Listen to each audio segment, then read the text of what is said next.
He's board-certified psychiatrist in private practice in Plano, Texas.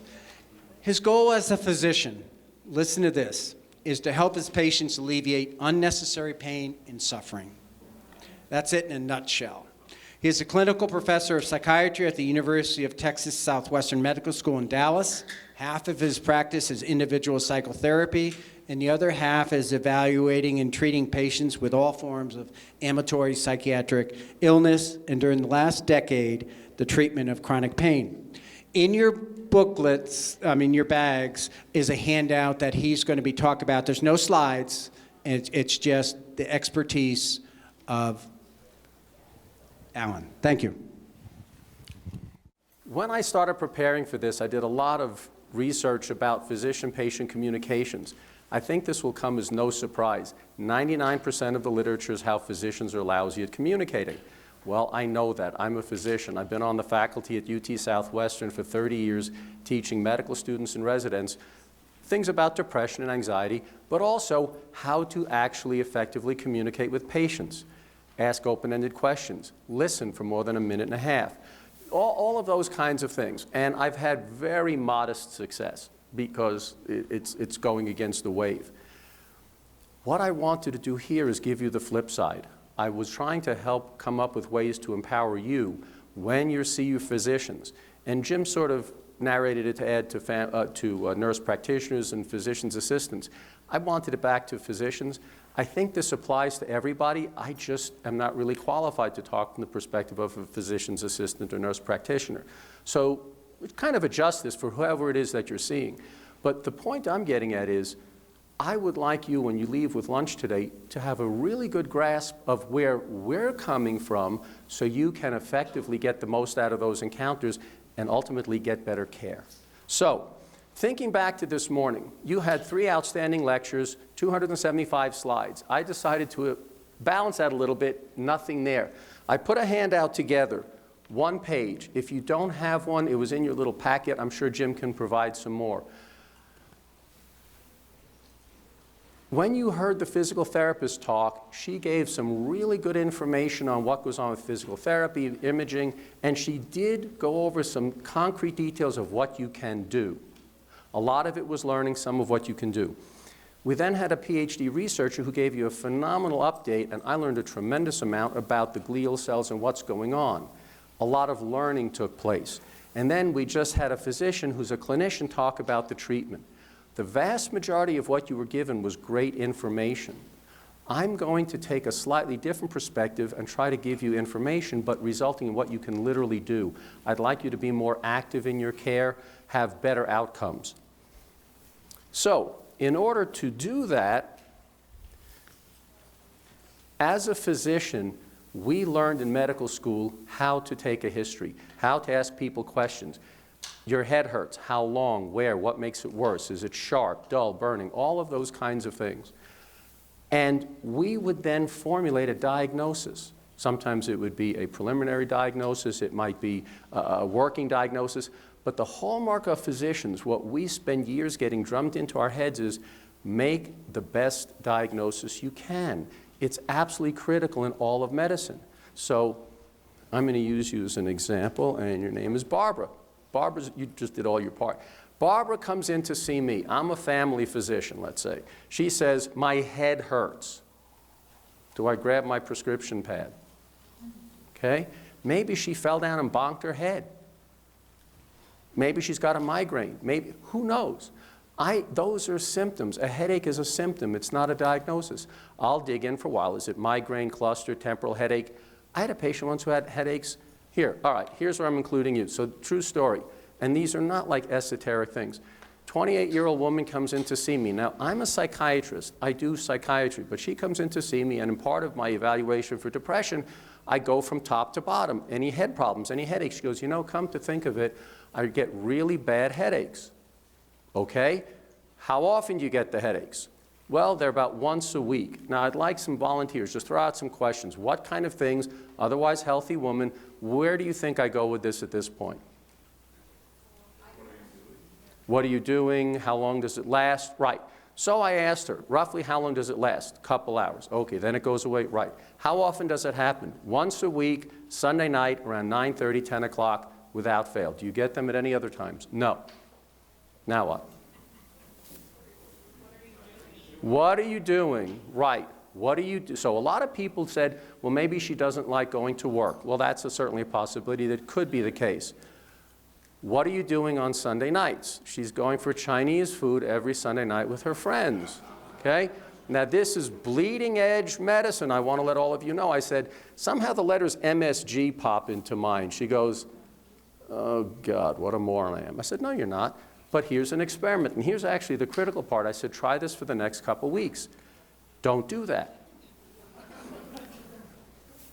You can see why I enjoy doing what I do. I find that having a sense of humor works. She says, thank you very much. We went on to take care of the depression. I saw her a month later, 0 headaches. I said, great. Now go have dinner on a Wednesday night and see what happens, bing headaches. So the treatment for MSG headaches was, don't do MSG. I needed a diagnosis. This is true of everything. Pain is ubiquitous. The kinds of pain, if you have any variety of chronic regional pain syndrome, I agree with him. It's not hard to diagnose after you know it. It's kind of like Monday morning, we know what the quarterback should have done. It's all obvious after you realize what's going on. This is hard stuff to know on the front line. So, how can you best benefit from your encounters with your physicians to get treatment for this? Well, something I learned a long time ago. First, in order to be understood, you need to understand where that person's coming from. Think about relationships. Anybody here ever had an argument with a significant other? If every hand doesn't go up, I know you're lying, okay? Why? Because, now I'll pick on you. What's your name? Linda. Okay, Linda and I are arguing. Arguments are real simple. You're wrong. I'm right. Okay, right? Okay, no, she's right. No, really, you're wrong. And this is where, when I see couples who have gone to marriage therapy, oftentimes marriage therapists do a very good job at eliciting, what are you arguing about? What do you think the 3 or 4 most common things couples argue about?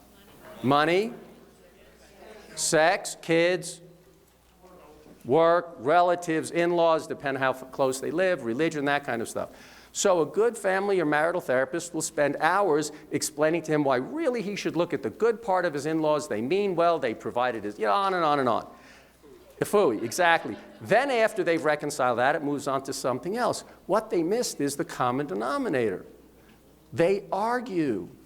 How well has arguing ever worked? You're right, I can't remember. I'm right, you're wrong. It never works. First, it doesn't hurt to understand. If she says, I'm being videotaped, so I'm going to make this PG, she says, you really are wrong about everything. And if I start arguing with her, instead of going, tell me more, first of all of a sudden, tell me more. Why are you angry with me? Well, you did this. Oh, got it. Now, it doesn't mean I need to roll over, play dead, or even agree, but I know where she's coming from. Anybody ever take premarital classes and learned, don't argue, listen, ask? When somebody says you're a rotten SOB, say, can you tell me more? Unlikely. Or when your kids, I have a 6-year-old who, when I take his iPad away, he's only played on it for 3 or 4 hours, thinks I'm the most rotten, horrible dad in the world. I acknowledge I am, and then I say, well, Henry, how long do you think is reasonable for you to play on the iPad? All day. It's 9 o'clock. He's been on it for 3 hours. It helps if I understand. I'm still taking it away. Okay, so now let me give you an example. I jotted down some things from a patient I saw 3 days ago, so Thursday or Friday. This is not intended to make fun of her, because after she said all this, I told her that really wasn't that helpful. This is intended to show you all the things people do wrong condensed into one vignette. I want you to listen and tell me, in a sense, what this woman did that probably we all do, and help me with this. This is a 72-year-old woman I've seen for about 6 months for depression. I originally started seeing her husband, who's a year or two older. He had cancer. His oncologist referred him to me for treating him with depression. He was doing reasonably okay on my treatment regimen. His 96-year-old mom lived in Nebraska. I'm in Texas. And he has been spending the last 4 or 5 months with her literally there 24/7 for a month at a time, coming back for a weekend, barely sleeping because his mom would wake up, fall down. He is in bad shape. I don't think he's got any dementia. I just think he's chronically sleep deprived. So his wife, my patient's coming in to see me for follow-up. I had started her on antidepressant a couple months earlier, seemed to be a little bit better. I put her on some Adderall. It's an amphetamine used for ADD, but I have found in people sort of from 50 or 60 on up, sometimes antidepressants don't fully remit and they really have trouble concentrating. And so I put her on a little bit of Adderall and I'm wanting to see if that works. So she comes in, sits down. First off, she's 15 to 20 minutes late. Secondly, she's complaining that she didn't get a response via email from me because she was checking to see if the appointment was correct, and she held up the card I gave, which is about this side, that said Thursday, June, whatever it was, at 11 a.m. And so she's checking to see if that's correct. She emailed me several times. I checked my email. There was no record of her having emailed me. So after taking 10 minutes checking, and then she looked and she said she realized she sent it to the wrong email after I had emailed her and she emailed me back.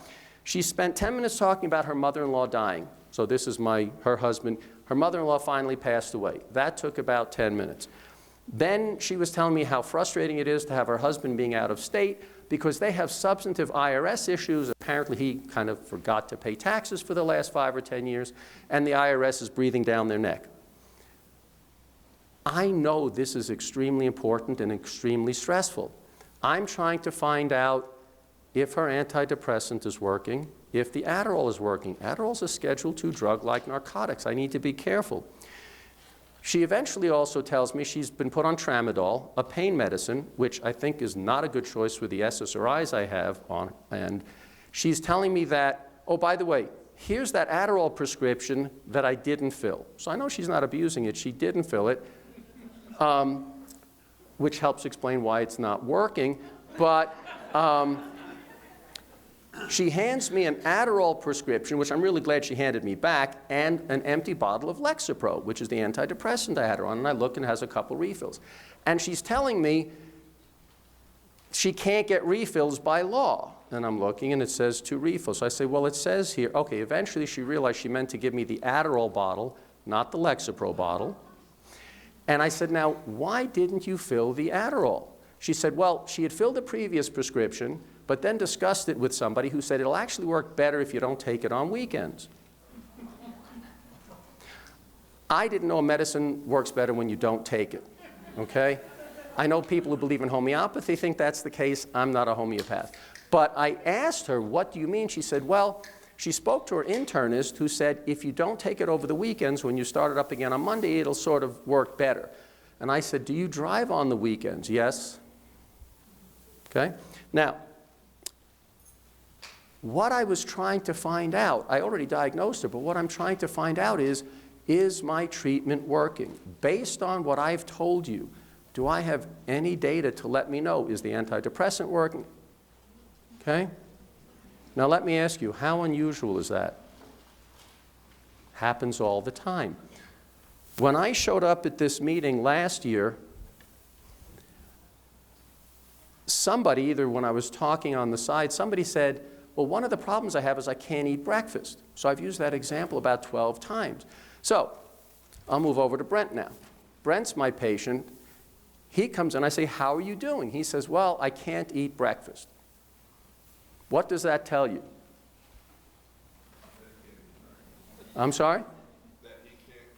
He can't eat breakfast, right. From my perspective as a physician, does that give me any information as to how well he's doing, what symptoms he has? Maybe he can't eat breakfast because he woke up and threw up, is nauseous, broke his legs, is paralyzed, has no money. So I could go on and on. You're getting the drift. I need to know what your functional ability is if you can't work. I have people say, how are you doing? I can't work. It's not that these things are unimportant. It's just I need data. I need to know. I wake up every morning. When I put my foot down, there's a burning pain that shoots up my leg. I see stars and I fall down because the pain is so excruciating. I can't make it into the kitchen and I can't eat breakfast. Oh. Or with the woman on the antidepressant, every time I take the pill, I feel nauseous. I don't want to eat. I stop taking the medicine because it makes me nauseous. But what they say is, I can't take that medicine. You can take the medicine, it makes you nauseous. That's not trivial. It's not me playing with semantics. When people say I can and can't, that's almost always not true. You can't levitate. You can't see out of your ear. Okay? But you can take a medicine even if it makes you throw up. I'm suggesting you choose not to. So here's, in summary, how you understand where we're coming from so you can communicate better. As physicians, we're trained to make diagnoses.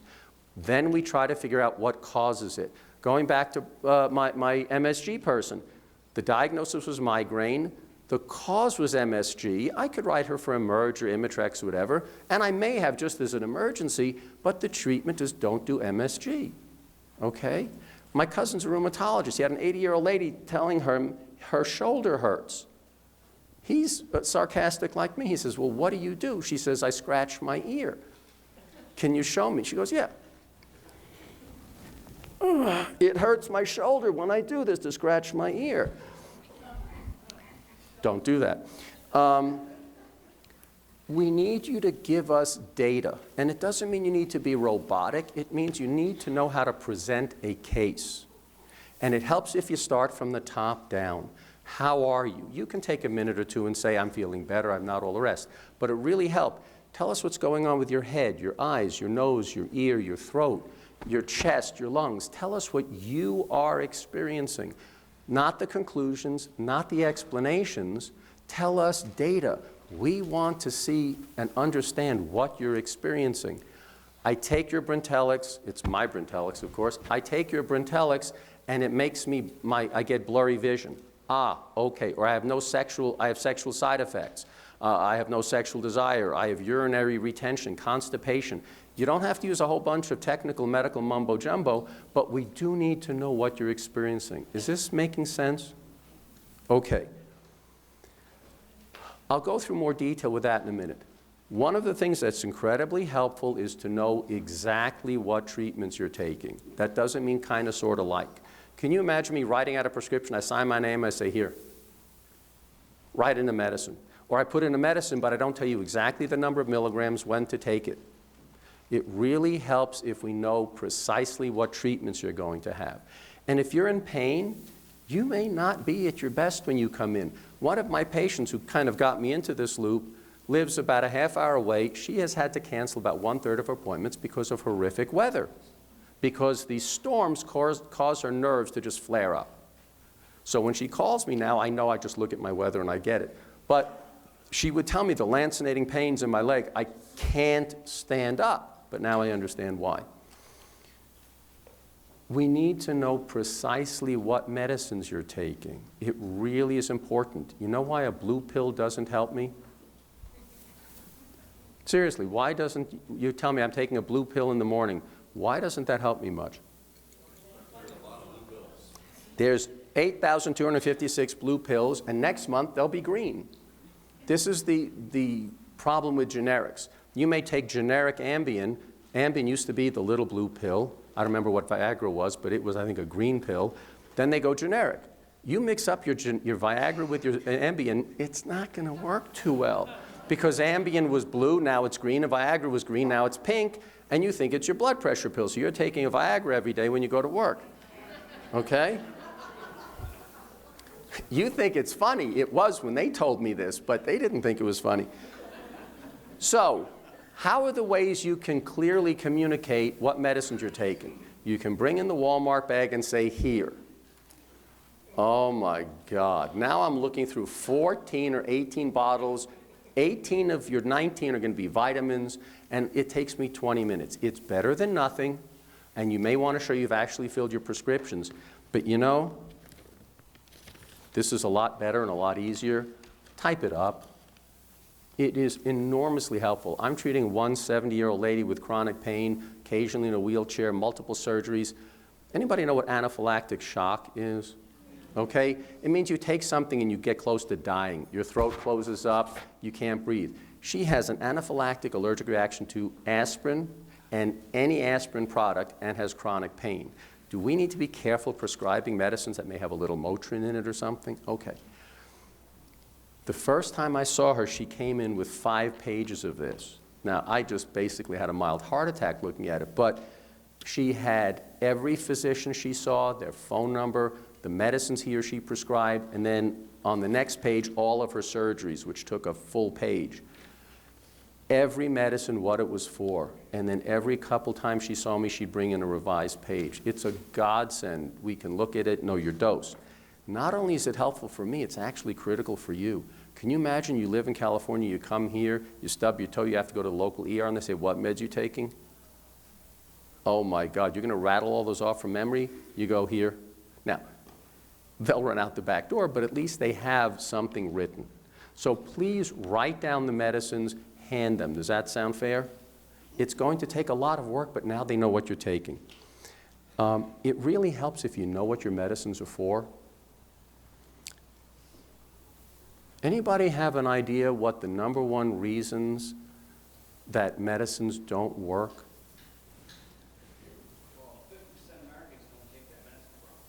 He said 50% of people don't take their medicine properly. It's about 70%. About 40% don't take them. And they don't take them for 1,000,001 reasons. Some of them can't afford them. Some brand name meds are extremely expensive and prior authorizations. Anybody ever had to do a prior authorization? Oh, I'm surprised. I figured every hand would go up. Well, for those people who don't know what it is, it means you get a prescription and you have to go through 10 times of red tape with the insurance companies because they want you to try something cheaper. Give it about 6 to 9 months and move on to a brand name, and they'll deny that again. Most people want to get better, but they hear things on TV, their friend says this is a terrible medicine, and they don't take their medicine. I've had a number of patients come in to see me. One 50-year-old woman comes to mind. I'd been treating her depression for years. She was doing well. I see her and she's crying, and I look and she doesn't do, are you drinking, this, that, and the other. Finally, it turns out, I said, you're not taking your medicines. And she looks down and she was embarrassed. It caused sexual side effects. Her husband was complaining. She figured she'd stop it. Well, the sexual side effects went away and her depression came back. You really don't feel like being sexual when you're depressed. I thanked her for being open and honest with me. Most patients are afraid they're going to get scolded. If your physician scolds you, slap him or her and find another one. Okay? Our job is to be judgmental, but be judgmental in a compassionate, helping way, not condemning. If somebody comes in and says, I stopped the meds, I'm going to go, okay, I really appreciate you telling me that, fill me in. So of course we're judgmental. We have to make judgments, but I mean it in the sense of making decisions. So if you're not taking your medicines or not taking the dose, just be honest. Tell them why. Okay, here's sort of the gold standard. Tell them your symptoms and signs in some kind of coherent order. I like starting from the head down. It just sort of makes sense. So if you're dealing with pain, your head hurts, or your head doesn't hurt, your arm hurts, go through what you're experiencing. We don't know. You might be grimacing, and I'm thinking you're having a headache. You may be having diarrhea. I have no idea. Please tell me coherently what you're experiencing. It may not sound like a big deal, but it's absolutely critical, and most people don't. They're sort of all over the place. Well, this hurts, that hurts. I'm trying to put a coherent picture together. Let's say you go in because, totally unrelated, you may have the flu or bronchitis, and your physician, nurse practitioner says, okay, how can I help you today? Well, I was fine until 3 days ago. I noticed I was starting to get a sore throat. My nose was stuffy. My ears got clogged. I'm coughing a bit. I don't have diarrhea. I don't have really stomach aches. I don't have cramps. Otherwise, I feel pretty much as before. But I just feel drippy, drooly. I've got stuff, congestion stuff. There we go. We know it's something around here. It may be bronchitis. Could be something else. Be as clear as you can. It just helps us help you. I put down here number 5, bring a list of treatments. We don't know what other treatments you're doing. You may be seeing 6 different people. I think homeopathy is completely useless. Based on everything I've ever read, all the research, I think it's useless. I think it's harmless, but if a patient wants to try it, just like he did the yellow and green, I'm fine with that. So I want them to tell me that. The problem I sometimes have is not the homeopathy, but the megavitamins. Now, vitamin D is helpful. There are times when vitamins are helpful. But if somebody knows I think vitamins are useless, I just don't want them taking 10,000 units of vitamin A or 50,000 of vitamin C and getting kidney stones. But tell me,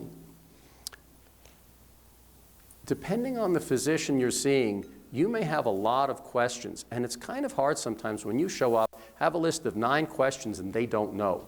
Find out from your physicians, how do they best like you to communicate questions? All my patients have my email. I just tell them, if you have any questions, email me. This way I'll look, I'll read them over. When they come in, I can have a conversation with them. Can any of you tell me, how do you communicate that kind of stuff with the people who are treating you? Actually, the MyChart application is from the hospital in Iowa. They actually have you can email your physician questions. So sort of a patient portal where you can, okay, so some variety of a patient portal. You need to have a good plan for how to communicate that. If it's an emergency, is there a specific emergency room? Do you go to see them? Call. A lot of people have told me, either friends, patients, well, I just don't know when to call or if I should go in. I don't understand that. If you don't know, call. Have a conversation with us. We'll say, I think you should come in or try this, that, and the other. If in doubt, call, email, whatever works. If you find somebody that doesn't take the time, is dismissive, I know this is hard, but you need to move on. One of the things I've never quite understood, I'm writing prescriptions for Schedule II medications. I have to put their name, the date, the birth date, every single thing needs to be perfect. And frequently I'm writing multiple Schedule II prescriptions, as I'm finding, maybe not so well, but that's what I'm doing. And they're asking me questions. Now, maybe I'm the only person on the planet that cannot multitask. I can unitask real well. I can't comprehend how she's going to be talking to me, asking me a deep, well-founded question, and I'm concentrating on writing this out. I can't do that. What I have asked every one of my patients to do, once we say, okay, here, give me a couple minutes, I need to just be focused totally on my prescriptions. Why? Because if I don't write them correctly, you lose. And then you try to get a hold of me and it's a big hassle. So if you can just give that person a couple minutes and just sit quietly, I think you'll notice it really helps. Has anybody ever noticed that? Do you tend to talk to them while they're doing that? And does it work? What works? So can you help me understand what prompts you to talk to us while we're doing that stuff? Gotcha. In other words, we don't shut up long enough to give you a chance to talk. We interrupt you, and so finally this guy's been quiet, I'm going to talk. See, that makes a lot of sense. Is it? The thing is, we have such little time with you. Right. And so we have to fill it as quickly as possible and have as many things as possible to say in 5 minutes, and we have to get it out. And if we don't get it out, then it hurts us sometimes. So to just rephrase what she's saying, if you only have a few minutes, if there's kind of dovetailing with you, if there's a moment of silence, now's the time. I've got 10 more things to do or tell you. Right. So there's a quiet, so you want to talk, you have things to say? And my experience has been, if they're writing a prescription, the next thing they do is bolt out the door. Ah. You have had time to formulate thoughts, and they don't ask, is there anything else, is there anything to do? Okay, so if you didn't hear, she's saying her experience is writing scripts is the end of the appointment. They finish the script and they're gone without saying, what else? Is there anything else? I think you're right about all of that.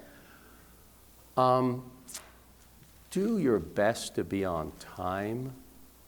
I know some of this almost borders on sounding insulting, and I don't really mean it to be that way at all. But just like this patient who came in 15, 20 minutes late, if you came in 15, 20 minutes late, you would have no appointment. I spend 50 minutes to an hour for follow-up with every single patient. Being 20 minutes late, if this woman was coming in once or twice a week for psychotherapy, not a big deal. I'd see her the next appointment, she'd realize that. But if I'm seeing her once a month or every couple months, and I think most of you don't spend 50 minutes to an hour with every follow-up. If you have 10 minutes, if you're 2 minutes late, now the problem is you're saying, yes, but I wait an hour and a half or 2 hours. Every time, okay?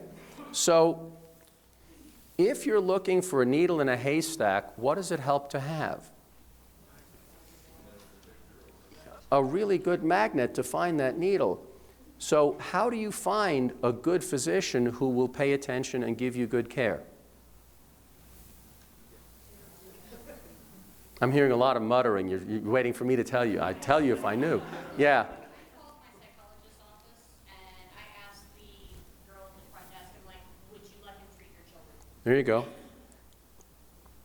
She said emphatically yes, and I went and saw him, and I never regretted it since. Okay? Would you have this person treat your kids? Okay. This is not meant as a slam to anesthesiologists. I actually would prefer your feedback because I've talked to a few anesthesiologists. I think they're basically good people. What is the training? What is the purpose of the training of most anesthesiologists? What do most anesthesiologists do for a living? Right. We say they pass gas, okay? Right? Sometimes they actually put you unconscious, I know, yeah. They're not surgeons, but they generally are trained in the hospital rendering people unconscious and pain-free. And they generally do an extraordinarily good job, and sometimes that's very hard to do and not kill the patient. How long do most surgeries last? A few hours. They're very good at postoperative pain, as are most surgeons. Here's the deal. After 4 hours, still? Really? Oh. Okay. They don't, for the most part, even the ones who are now certified in pain, they're used to acute pain, as was alluded to, acute nociceptive pain. You broke your hand, you had an appendectomy. One of my patients had her pancreas removed. The anesthesiologist was great for 3 weeks. A year and a half later, I'm treating her for chronic pain syndrome. Or a woman with breast cancer. She had her breasts removed. That went okay for cancer. The reconstruction, 10 years later, she's still having chronic pain. Do you really think a breast surgeon wants to treat pain for 10 years? Anesthesiologists cover the whole spectrum. It's not the everyday anesthesiologist that is comfortable seeing you month after month after month learning about glial cells. Glial cells didn't exist when I was in medical school. They invented them about 15 years ago. I've been learning a lot coming to this stuff. He's absolutely right. Glial is glue. We thought we knew the glial cells were there, but we thought they were just mud that packed your brain together. Surprise, surprise. I'm suggesting, in a sense, we as physicians should be much, much better at listening and communicating. Newsflash, we're not. I'm doing everything I can, literally as a professor teaching. I'm suggesting to you, you teach your physicians what you need. When you write your prescription, I'll get you in a sec. When you write your prescriptions, would you give me 5 more minutes? I don't have the time. Then maybe you need to figure out a way to not see so many patients, or whatever you think. It's okay for you to be obnoxious, slightly dictatorial. I don't think it's a good idea to say, I need OxyContin. Yeah, that doesn't work too well. But, and if he says, sure, why not, split it with me, that makes me nervous. But train them. I really need you to be more on time. I need more, thanks, Jim. I need more time with you, whatever it is. If you don't tell them, they don't know. A lot of patients want more information. A lot of patients don't. Some patients, the moment they hear new medicine, they research for 3 weeks. Please tell them what you need. And you need somebody who takes time. So 2 last thoughts, and then we'll do questions. I have never done any managed care. When I started off, I called all the insurance companies. They said, well, they wouldn't refer me to anybody to me for psychotherapy. They could get it less expensive with psychologists and social workers. And for medication follow-up, the amount was trivial. I just didn't see the point. So for the last 30 years, I have a fee-for-service practice.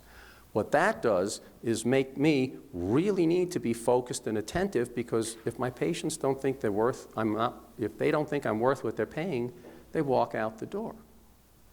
The flip side is, most managed care situations, whether it's workman's comp, Medicare, traditional insurance, they go through such an enormous amount of paperwork, all the prior authorizations. They try to increase the number of patients they see. It's a travesty. There's no bad guy. That's the way it is. One suggestion, see if somebody would work fee for service. You can still be on Medicare, whatever you are. It doesn't hurt. But you know, if you pay somebody, sometimes they wake up and pay attention. You need somebody who takes time. Insurance companies reimburse very little for cognitive time. That means listening and talking. But if you need a spinal tap, no problem. You need to find somebody who takes their time. For me as a psychiatrist who fell into this, well, it's what I've been doing for 30 years. We have, as was beautifully stated, there's not a single test for any psychiatric condition, nor for these pain syndromes. So, to pull it together, and then I'll open it up for questions. Learn how to do a brief summary, present yourself. This is what I'm experiencing. Tell us what you're experiencing, not the reasons, not the conclusions. My husband's annoying, yeah, we know that. But tell us what you're experiencing. I have a headache because my husband, yeah, okay. We're not arguing with the reasons. It's just, we just need the data. Remember just the facts, ma'am? Start with that, please. And the second, and then I'll wrap up, the second part is, please try to train your physician to give you what you want. I think you'll find a little resistance sometimes, but I think most of the time they'll go, oh, I'm glad you told me.